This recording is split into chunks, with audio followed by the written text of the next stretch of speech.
Hi, this is Zachary and Elizabeth, and thanks for tuning in to Simply Enough. If you're liking our podcast, we'd love it if you'd share with your friends and family. And then rate and review to raise our visibility and spread the message of enoughness. We love you, and remember, you are simply enough. Just as you are. Period. Welcome to Simply Enough, where we celebrate you. Because you are enough. Just as you are. Period. If you did not listen to the previous episode, stop, go back. You have to, because everything that we're going to talk about now connects with what we set as a foundation in the previous episodes. Thank you, everybody, for tuning back in, because yes, we just love this topic. But you were inspiring me without even knowing it to think about, okay, well, what brings me joy? I bet you that's going on for our listeners right now. You know, a candle doesn't lose its light while lighting another. Be joy, be light, be love, be joy.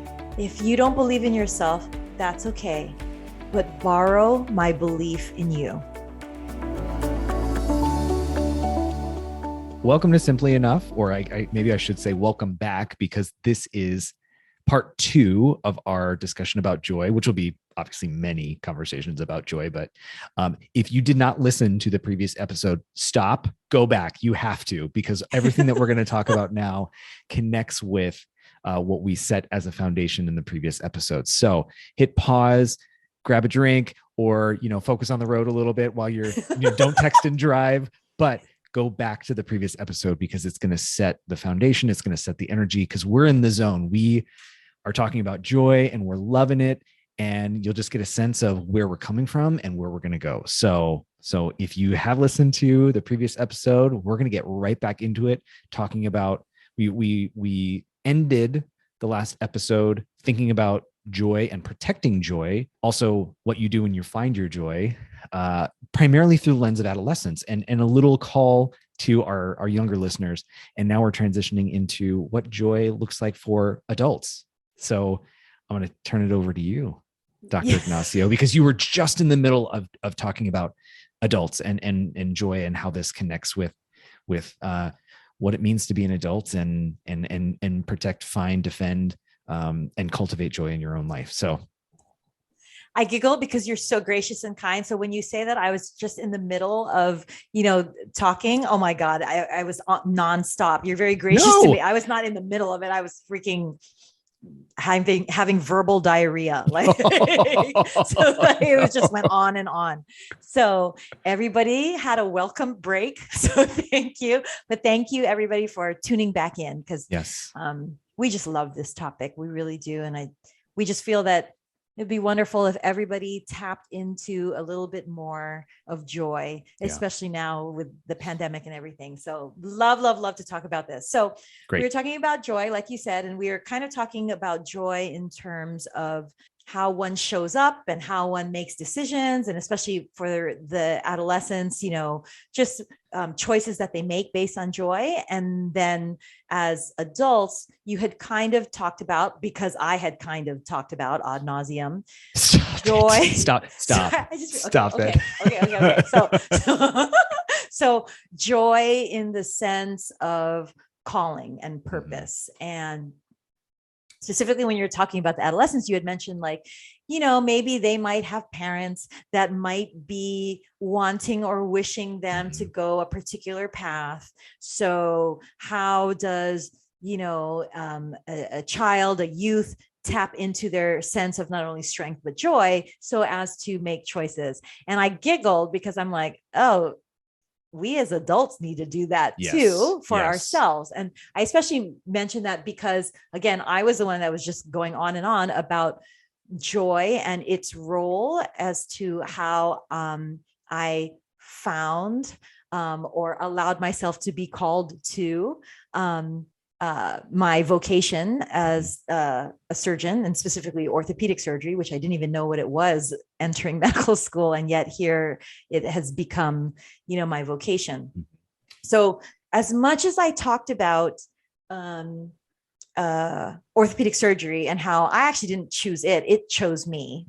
And that's my advice that I tell, for example,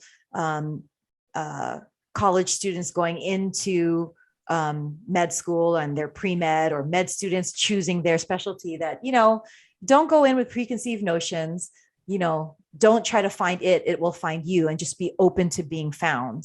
And that's how, when you're in that sense and state of joy, it will call to you. But one would therefore think, and I think you even said, how I found my purpose, as if it's like a capital P. And I'm a firm believer in living purposefully. Mm-hmm. So every moment can be a defining one with purpose. But sometimes this kind of search for, well, what is my purpose with a capital P, can seem really daunting and really elusive. And quite frankly, there are stages in life. So here I feel and felt like, orthopedic surgery is my calling. And I definitely believe that. And I still find joy, like I was a med student or resident, every time I'm about to, start a surgery. It's just, it's my zone, but it's not all of me. Yeah. And what I mean by that is definitely what I have recognized, is, as much as I love what I do, and I love the niche that I have, which is not only the niche of orthopedic surgery, which is a specialty, within medicine, just like internal medicine and pediatrics and oncology. Right. So it's its own niche, it's its own specialty. But then even within orthopedic surgery, I love my even smaller niche of sports medicine and taking care, of athletes. And by the way, as much as we have an episode about labels, anybody can be an athlete, by the way. Yeah. You don't have to, right? I have professional musicians that I consider athletes relative to their mastery of the body. But anyway, I digress. So there's that niche. And then even within the niche of sports medicine, I have really found my joy in the niche of knee and shoulder. Okay. So that all, has to do with my finding my joy and going with that flow. And, that checks all the boxes of, quote, success as we know it. And, as a Filipina girl growing up, i.e. Asian, right? Get the good grades and have the good, career. So that checks all the boxes, right? But what I have found throughout my 20 years of practice now is I love what I do. And I love, yes, the musculoskeletal, anatomy and physiology of my niche. So that's the body. But what I also have recognized is how much I love, with my patients who are open to it, I love talking and listening to my patients also about their mind and their spirit and their soul and what else they might need healed that isn't tangible and physical in the body. And I know that that's what has juiced me. And I know that that's resonated with a number of my patients, because it's funny how some of them come to see me and really it's not about their shoulder or their knee. And they actually we end up talking about other things in their life, that they need healing. And what I recognize is that is another part of me that brings me joy and that I feel called to do, is to not just look at illness and injury and how to fix that, but then also in looking again as this person in front of me who is entrusting me with whatever it is that they want to share, their wounds that need to be healed, addressing and not even fixing, but just giving space and grace for their, not just their body, but their mind and their spirit. And that's actually how I also have now evolved. As much as I'm an orthopedic surgeon and, Western medicine, that's how I evolved to also feeling called to be, not just do, but be a mindset and well-being coach. And that does not fit in the approval checklist of accomplishments and success, right? Yeah. But it's what gives me joy, and I'm juiced by the relationships that I have with my coaching clients, and the privilege of witnessing their journey brings me joy. And so I have to honor that. And I had to honor that, which was very, very hard, because here my identity has been all about the, okay, go to college to then get into med school, and then get into med school to then, do and I checked all those boxes, and yay, success, success, success. And on paper, everything looked whole and complete. Like, oh, I don't need to do or change anything about my life. And I don't, and it's not about change, by the way. So it's not about there's something wrong and I need to change it. I still love orthopedic surgery, and that's still very much a part of me. But I just also recognize that there's another part of me that I needed to tap into, that I found fulfilling and satisfying. And it wasn't just about what's on paper and chasing success. It's chasing satisfaction and pursuing satisfaction. So I just wanted to touch on that. That's what I wanted to say in the previous episode relative to joy and choice making as adults, is to honor that. And it's not somebody else's external values that they're placing and judging about you. It's what fills your cup. And when you fill your cup, that's joy. And that's flow, and that's zone, and that's aligned with your divine self. And go with that, and make choices based on that. While you were talking, I have to tell you what was going on. There were two things going on in my mind. The first was I was just enthralled learning about you. Truly. And I know a lot we know of this each other already. So well. Right. But now I get to see you in a different way. Right. I get to see you talk about what it is that energizes you. So there's me, like, almost like a listener, like I'm one of the listeners right now, just like getting to know you and understanding you better. But then the other thing I wasn't even prepared for is then I started at the same time. So it wasn't like I was like, not paying attention to you, but was thinking and that's okay. And that's okay. You weren't. But you were inspiring me without even knowing it to think about, okay, well, what brings me joy? Yes. And I was having this concurrent thought of the unsolicited permission as an adult to like, well, what is it for me?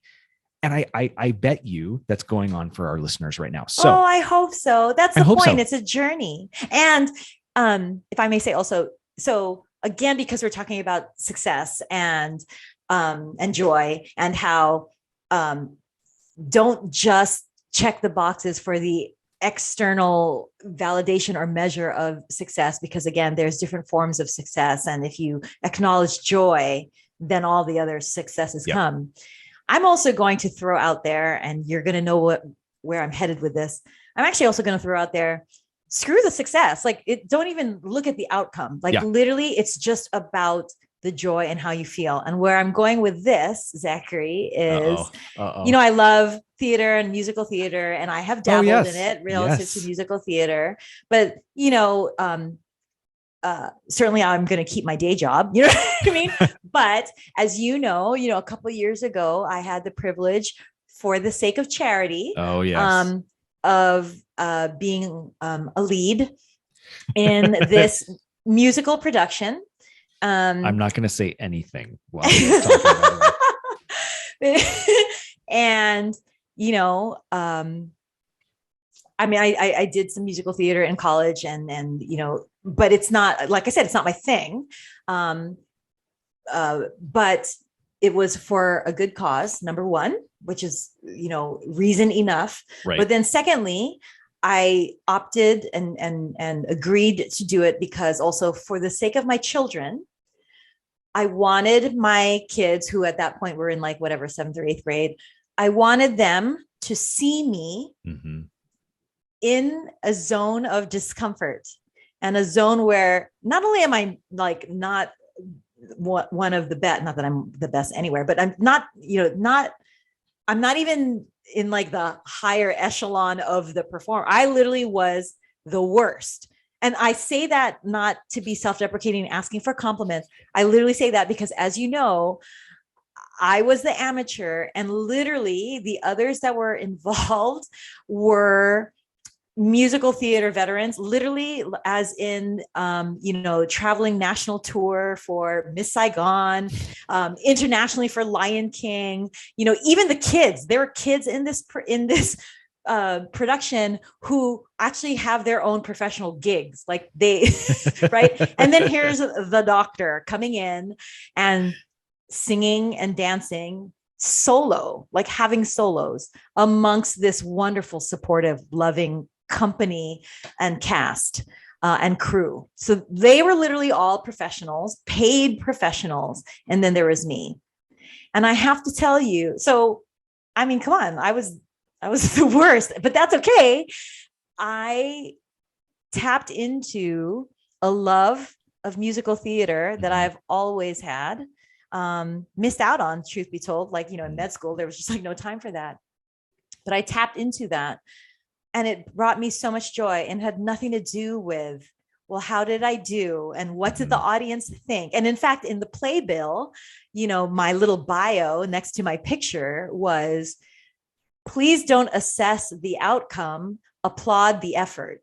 Because that's really what it was about, is just tapping into the joy. And it was for a good cause. And I wanted my kids to see that it's not always about the outcome. And it's not always about, what's the measurement of how you did. Just that you did it and you had joy doing it is reason enough. Yeah. So yeah, it's not always about success anyway. Well, okay. So, and I'm also going to say, and you're going to get, I think we're not going to get into a fight about this.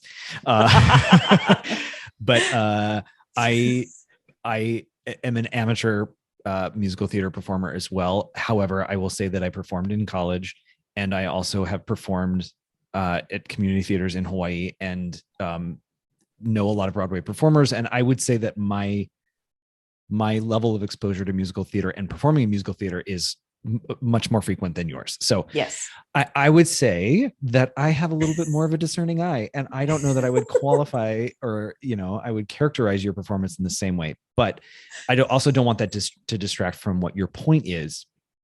And that's kind of what, when you were talking and you were talking about your joy, and you didn't realize it, but you were giving me permission to think about what it is that makes me joyful. There was both a sadness and an inspiration happening internally that we as adults, I don't think, talk enough about what it is that drives us, that we enjoy, that spark that lights us up. We do that for kids. We let kids have that moment, but we don't do that for each other. And I think that was a takeaway from watching you perform, because regardless of whether or not you were the, quote unquote, best singer, or it was clear you had been taking voice lessons, whatever, push all of that aside. When I watched you, I saw you were having fun up there. You were enjoying it. And that truly is what it's about, right? That's truly what we're talking about. So my invitation to any of you listening right now is, at some point tonight, today, tomorrow, in the shower, in the car, where check in with yourself and be like, what do I enjoy? Yes. And, or part two, ask somebody, hey, what do you like to do? What brings you fulfillment? What sparks you? However you want to pose it to somebody, because you'll learn something about them. And I think at the same time, you'll learn something about yourself. And if you come into it, I think, with a list already, and you're vulnerable, right? So if somebody's caught off guard, like, well, what do you mean? Like, well, I work, and I'm a father, and I do this, and it's a list of things that you do.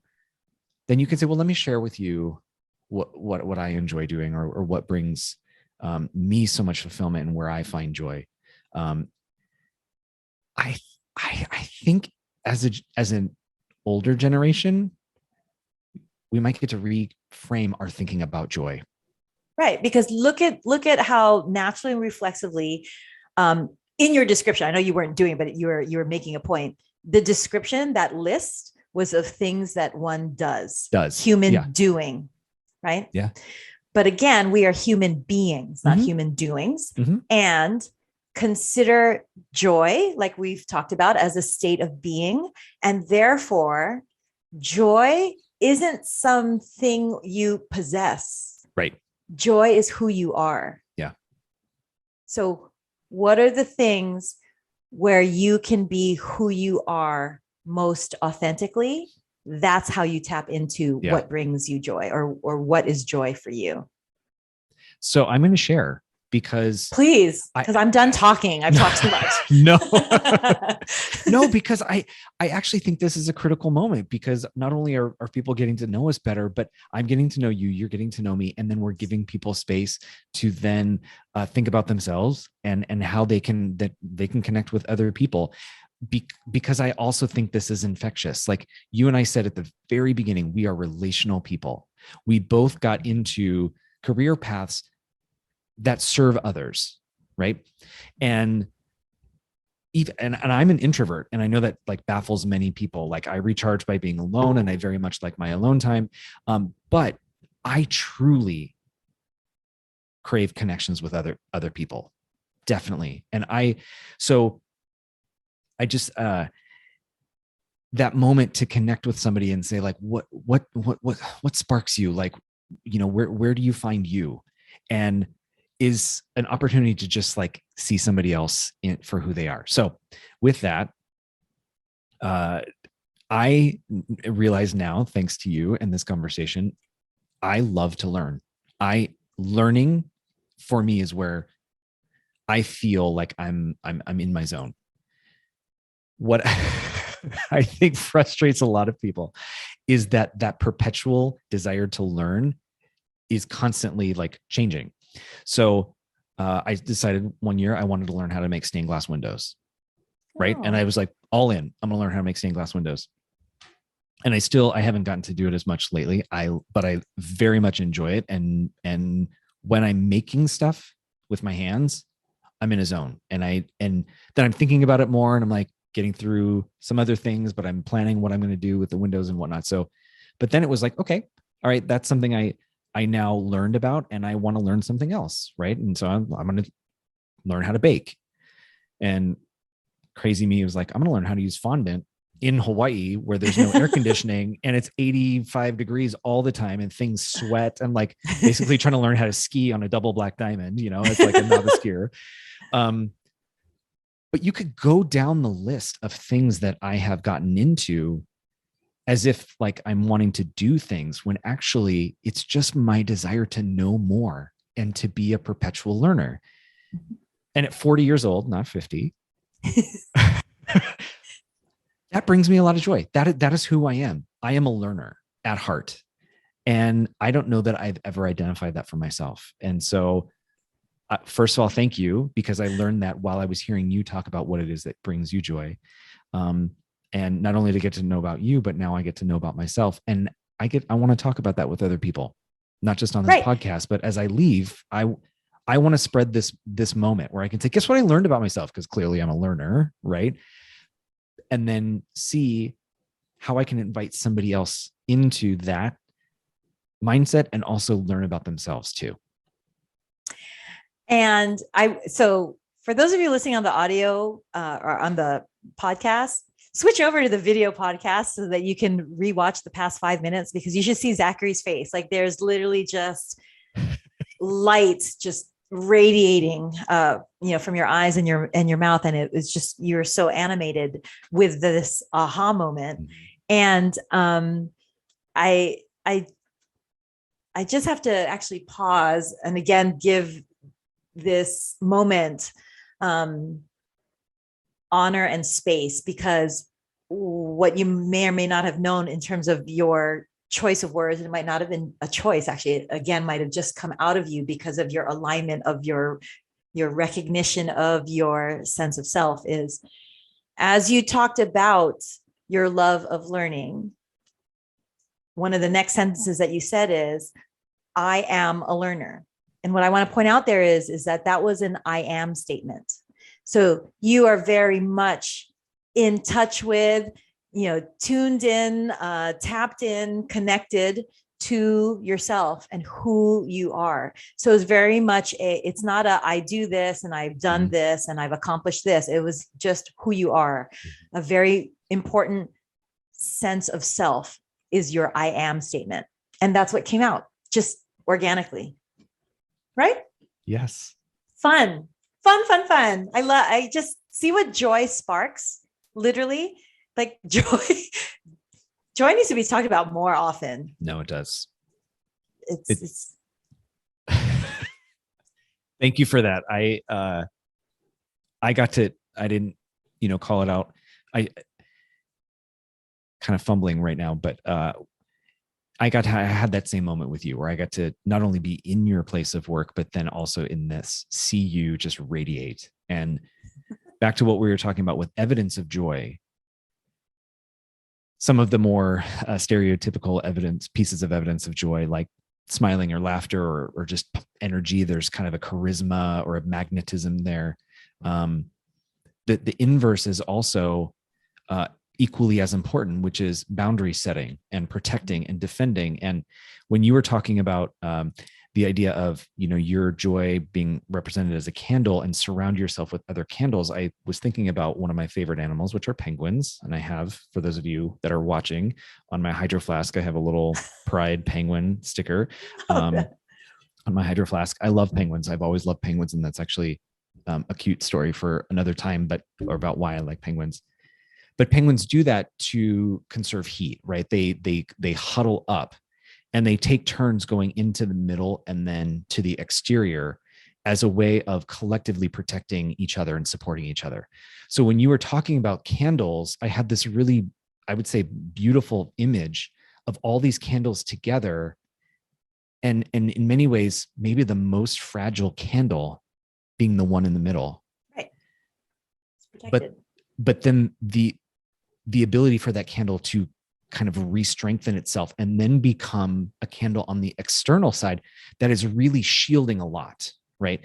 And I want to, joy can be this moment of radiation and energy, but it can also be being on the perimeter and being a fierce defender against the obstacles that will try to take joy down. And there are many, stress.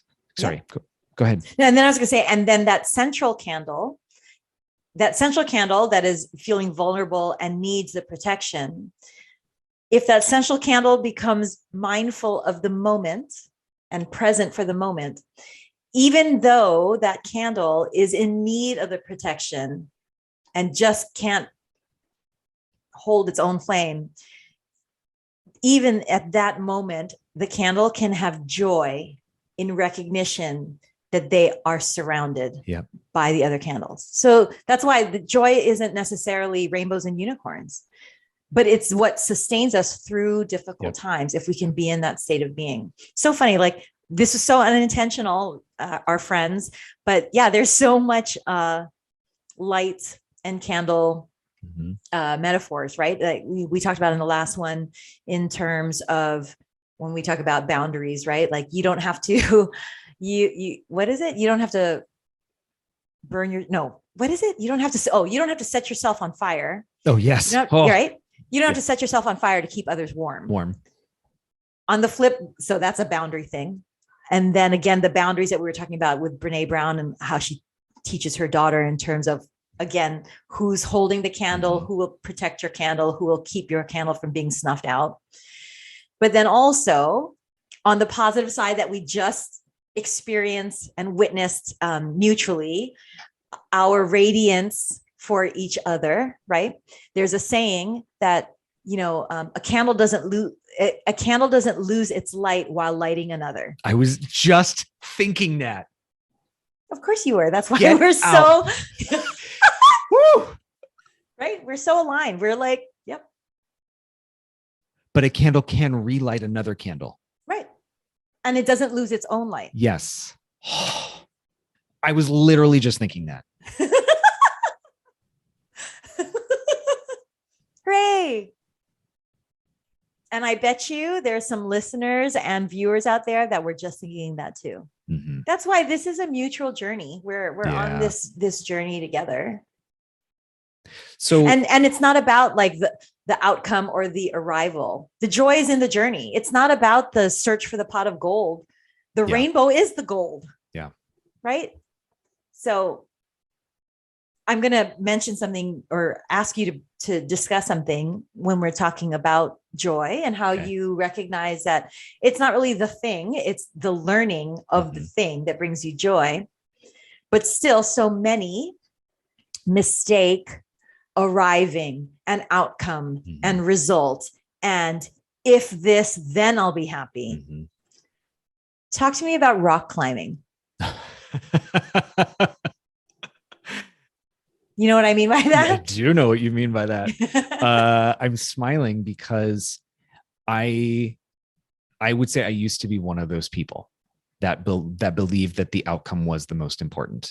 And also in the pursuit of new knowledge was like, how quickly can I get past this thing to get to the next thing? Because there was that insatiable need to learn more and do more rather than just sitting in, okay, this is part of the process.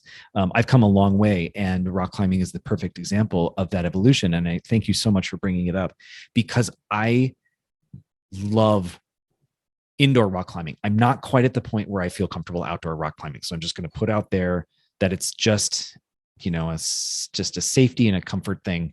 But when I first started rock climbing, I believed that the whole goal of rock climbing was to get to the top of the wall.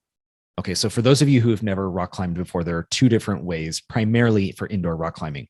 You either wear a harness that has a rope. That rope is connected to some kind of mechanism that allows you, once you get to the top, or if you don't get to the top and you need to fall out or quit, or you can't continue, that it like lowers you down to the ground. Okay, so that allows you to climb higher up. Then there's another type of rock climbing that's called bouldering. And bouldering is, there's no rope, there's no harness. You are literally scaling up a wall, and then wherever you go, you have to get yourself down, or you have to jump down and like land on a soft cushiony map. Okay, so those are the two. I was primarily the boulderer, the no harness, the no rope. Often those walls are 15, 20 feet high. So, not an insignificant height. The ropes climbings can be higher, 30, 40, 50, 60 feet. I believed that the purpose of rock climbing was to get to the top. That's what I believed, was if I didn't get to the top, it was a failure. I didn't succeed that day.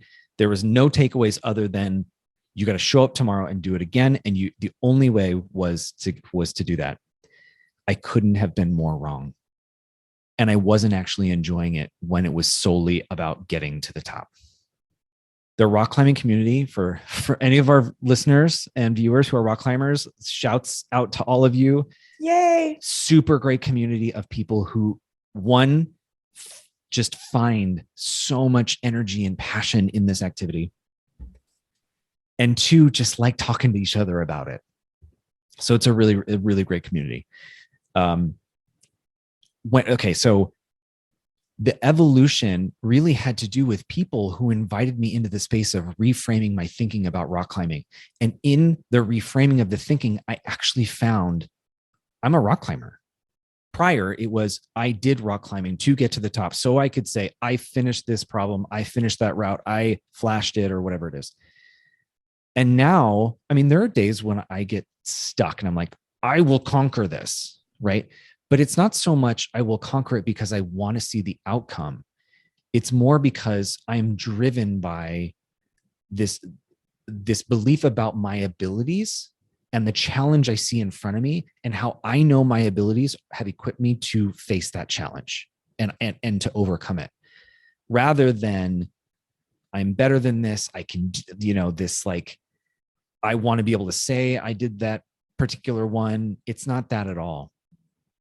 And rock. Didn't you have I'm so sorry, but didn't you have like a conversation a little bit early on with another rock climber who she didn't get to the top, and you were kind of, tell us about that. Okay. So actually I have a more updated version of that story since then. Just the other day was climbing.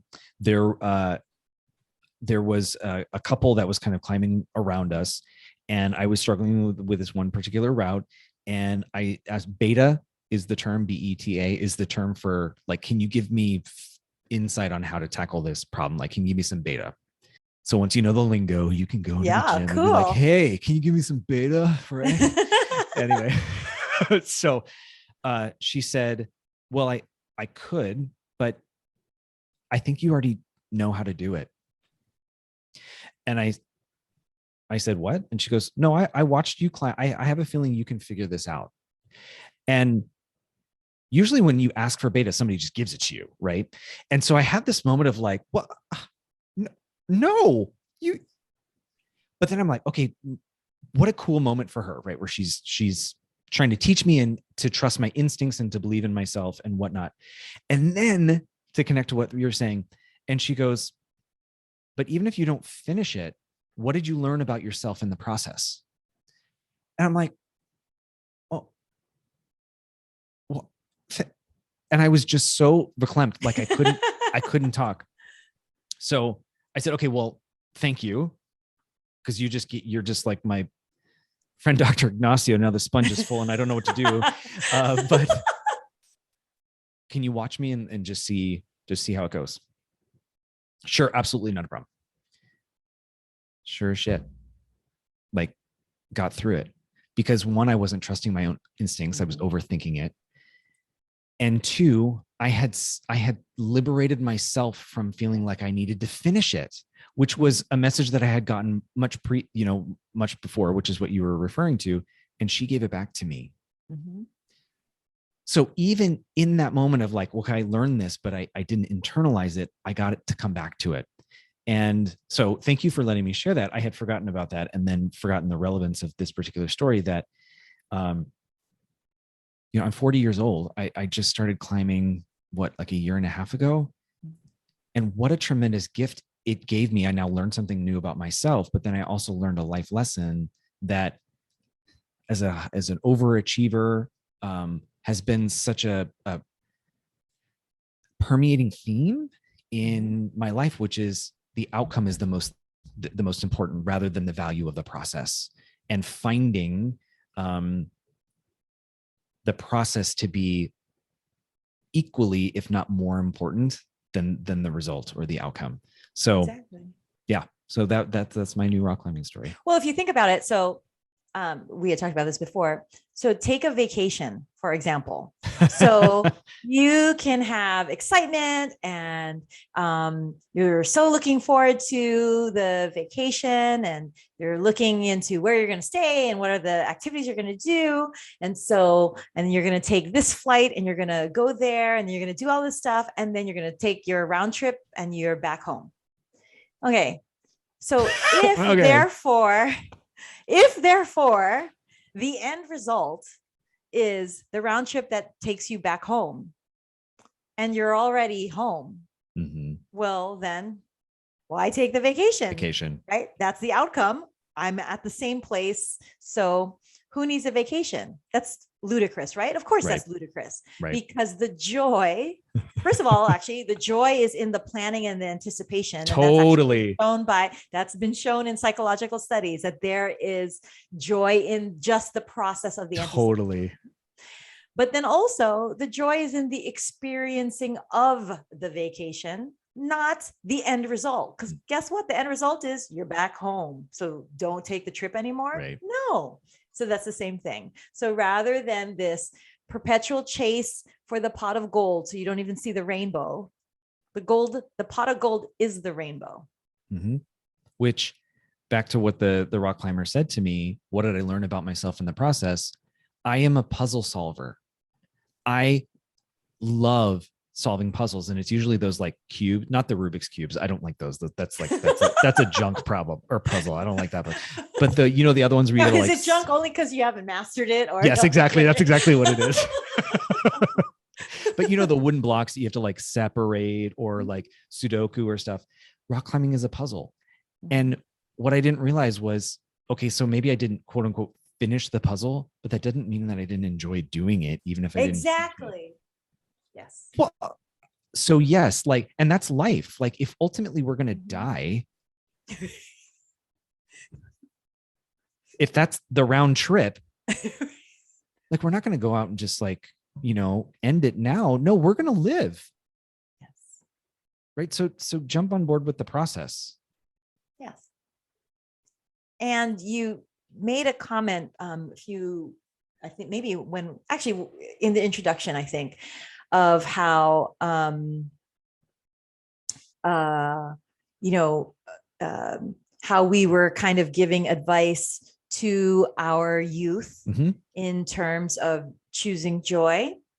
And I can't help but giggle at that a little bit, because truth be told, sadly, the only reason why we have to teach or guide or counsel our youth in terms of making choices to find joy is, guess who beat it out of them? It's the adults who we encourage the joy when they're little, but right around, I don't know what, 5th, 6th grade, or I don't know what, everything became purpose with a capital P, or result, or outcome. Again, by all means, live every moment purposefully and mindfully. But this whole purpose with a capital P and outcome, and what are you going to be when you grow up, and what are you going to do, and blah, blah, blah, blah. And really, now we're giving them advice on how to choose joy. Really, actually, we all need to learn to be more childlike. Yes. And that's how we find joy. And that's how we honor joy, is to be more childlike. And what did we beat out of ourselves and our youth in terms of tapping in to that sense of self and that sense of wonder and joy? I think we should continue with the candle metaphor and say we snuffed it out of them. Yeah. But as teachers, as parents, as uncles, as aunties, and well-meaning. Not to exactly. That's what I was going to say. So well-meaning. It's not that we're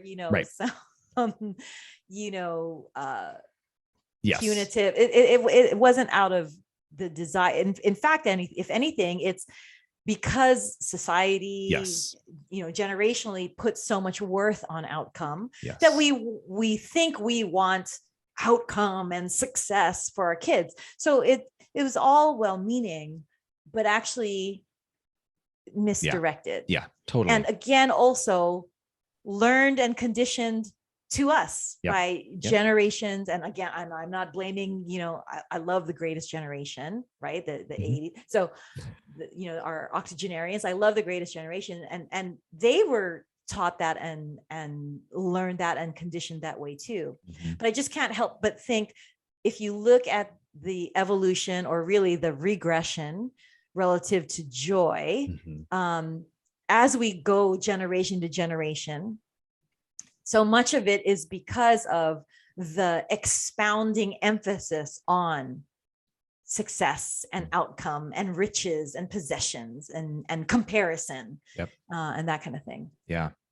So in many ways, we need to get back to being childlike and celebrate the joy, and honestly celebrate the rainbows and unicorns. Not that has to be all of life, but celebrate that. Right. Absolutely. And so our younger listeners, do that, be our champions for joy and help, because, we seasoned older people, we know a lot, but we have room to grow and evolve. And you can help us in that. And for as much as we've learned, because we're older, there's so much we need to unlearn. Sure. Yeah.